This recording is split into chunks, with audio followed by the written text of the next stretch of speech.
Salam sejahtera dan salam serak kesayang bersama saya Janet Bennett. Tumpuan berita. Speaker Dewan Undangan Negeri Dun Sarawak Tan Sri Dato' Amar Muhammad Asfiah Wan Nasar menghadiri hari terakhir mesyuarat Majlis Raja-Raja ke-261 di Istana Negara bagi mewakili Tuan Yang Terutama TYT Yang di-Pertuan Negeri Sarawak Tun Pehin Sri Abdul Taib Mahmud. Turut mengiringi beliau ialah Timbalan Premier Sarawak Dato' Amar Wang Tengah Aliasan.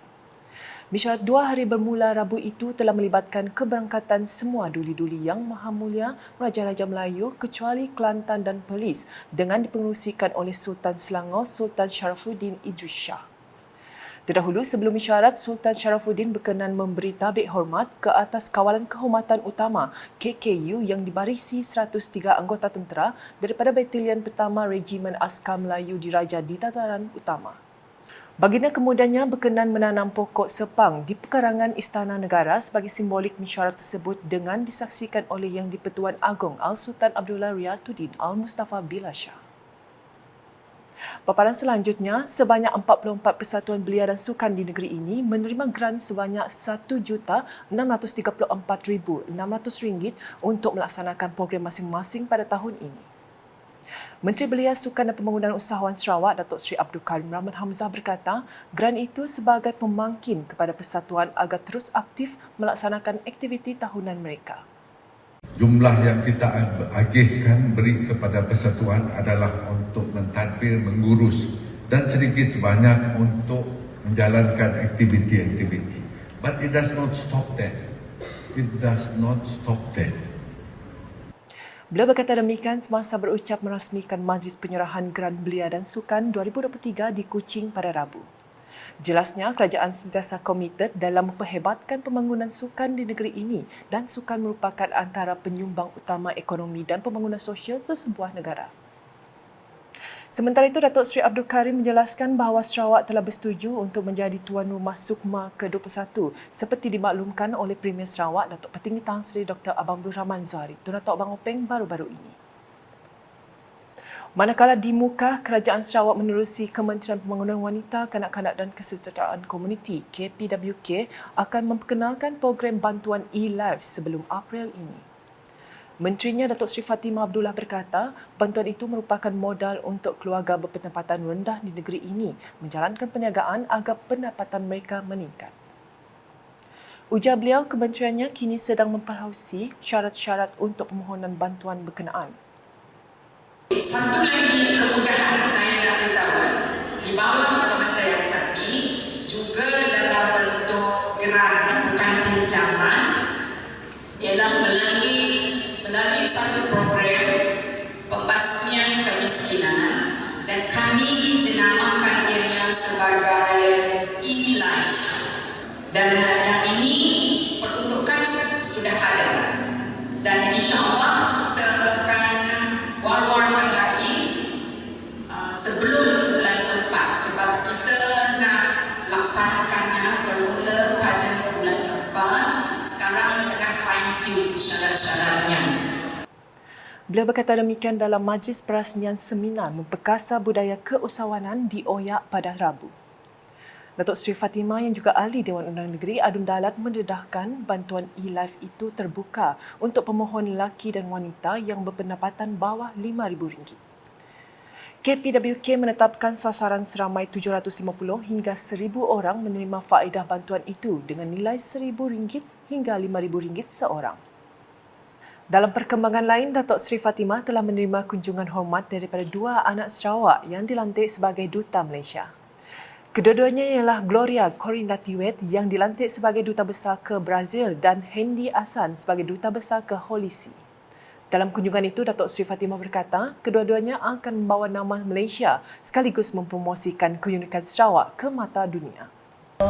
We know that you have Malaysia as the focus, but please don't forget also to highlight Sarawak, especially in terms of unity for your side, in terms of unity, the good practices that we have in Sarawak, which contribute to the unity among people of various races as well as religion in Sarawak. Katanya semasa ditemui media di pejabat beliau pada Rabu. Gloria Corina dan Henny Hassan yang berasal dari Bauk, Sarawak menerima watikah pelantikan sebagai duta pada 9 Februari lalu. Pelantikan mereka telah diperkenankan oleh Yang di-Pertuan Agong Al-Sultan Abdullah Riyatuddin Al-Mustafa Billah Shah di Istana Negara Kuala Lumpur.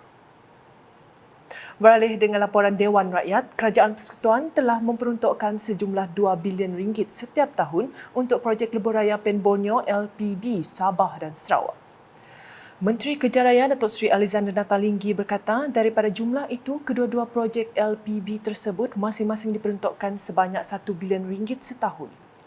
Menjawab soalan Ahli Parlimen Selangau, Edwin Banta yang membangkitkan isu kawasan rehat dan rawat RNR di LPB Sarawak, beliau berkata terdapat 3 RNR serta 5 lay-by akan dibina di sepanjang jajaran projek tersebut. Selain daripada menyediakan kemudahan asas untuk pengguna jalan raya untuk berehat dan solat, usahawan tempatan boleh menjana pendapatan dengan mengusahakan kemudahan kedai makan dan pasar tamu di RSA tersebut. Beliau berkata demikian dalam sesi penggulungan perbahasan titah Yang di-Pertuan Agong di Dewan Rakyat pada Rabu. Menyentuh mengenai Jabatan Kejarayaan JKR Sabah dan Sarawak, Ahli Parlimen Kapit itu menambah, Kerajaan Persekutuan melalui surat Menteri Kewangan MOF pada 4 Januari 2023 telah bersetuju untuk mengiktiraf kedua-dua JKR tersebut sebagai jabatan teknikal. Iaitu satu Trans Borneo yang akan menambah baik jalan persekutuan sedia ada di Miri, Limbang dan Lawas melalui Brunei dan Sarawak Sabah Link Road yang akan menghubungi Miri, Limbang dan Lawas dan seterusnya ke Baklalan. Menjelas mengenai cadangan Ahli Parlimen Sri Aman, Datuk Seri Doris berhubung pembinaan jalan ke sempadan di antara Sarawak dan Kalimantan, Datuk Seri Alexander berkata kementeriannya akan mengambil kira kajian semula pembangunan rangkaian jalan raya HNDP bagi mengenal pasti jajaran terbaik untuk penelitian lanjut bersama agensi pusat. Sementara itu, Ahli Parlimen Igan Ahmad Joni Zawawi dalam perbahasan pada Isnin sekali lagi membangkitkan isu pendidikan, terutama masalah kekurangan dan kekosongan guru yang kritikal di kawasannya.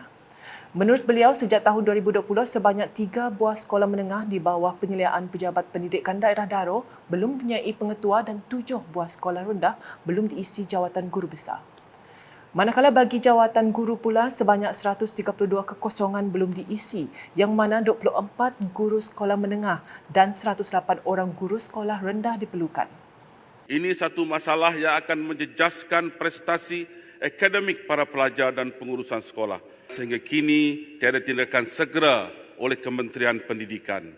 Saya merayu dan memohon Yang Berhormat Menteri Pendidikan yang baru memberi fokus dan keutamaan kepada isu ini dengan mengambil langkah segera untuk mengatasi masalah kekurangan guru di Sarawak. Menekan isu sama, beliau turut mempersoalkan mengenai status calon yang lulus Program Kelayakan Profesional Pemimpin Pendidikan Kebangsaan NPQEL tahun 2021 yang sehingga kini masih belum ada surat kelulusan untuk ditempatkan sebagai guru besar. Di samping itu juga, beliau memohon penambahan kuota bagi guru sekolah di luar bandar untuk mengikuti kursus NPQEL serta mencadangkan supaya kebenaran mengikuti kursus NPQEL turut diberikan kepada guru-guru yang dilantik sebagai guru besar.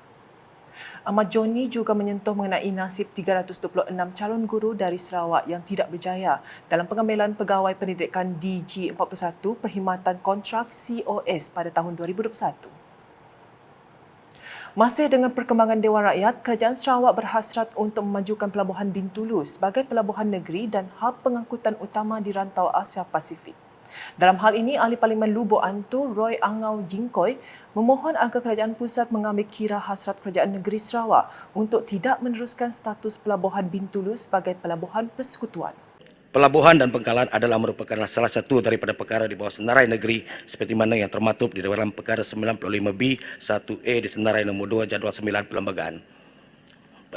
Perlembagaan Persekutuan. Dalam hal ini, Kerajaan Pusat wajar mengambil kira hasrat Kerajaan Negeri Sarawak untuk tidak meneruskan status Pelabuhan Bintulu sebagai pelabuhan persekutuan. Ini bagi membolehkan Pelabuhan Bintulu diurus dan dimajukan lagi sebagai pelabuhan negeri sekaligus dibangunkan sebagai hub pengangkutan utama di rantau Asia Pasifik. Beliau berkata demikian dalam usul menjunjung kasih dan titah diraja pada Selasa. Tambahnya, data dari Unit Perancangan Ekonomi Sarawak pada tahun 2021 menyatakan bahawa Sarawak telah menyumbang 9.5% daripada keluaran dalam negara kasar KDNK. Justru beliau yakin hal ini akan memudahkan sistem kawal selia yang lebih efisien terhadap pelabuhan tersebut sekaligus merancakkan ekonomi negara. Dalam pada itu, Ahli Parlimen Baram, Datuk Anyi Ingau berkata, kerajaan perpaduan yang berasaskan kepada Malaysia Madani menangani jurang perbezaan negeri yang maju dan kurang maju di negara ini. Tegasnya, isu yang telah sekian lama wujud ini perlu diselesaikan dengan segera, lebih-lebih lagi Malaysia telah mencapai 60 penubuhannya. Saya mau mencadang supaya yang bertanggungjawab merangkakan satu strategi yang khusus supaya isu-isu asas infrastruktur ini, jalan raya, klinik, sekolah ini dapat kita selesaikan peringkat demi peringkat dalam masa yang terdekat. Sebab kawasan saya, kawasan pendalaman di Sarawak dan Sabah dan juga di tempat-tempat lain masih menagihkan pembangunan, di mana sekolah daif, klinik yang uzur, jalan raya yang berlubang, dan macam-macam lagi.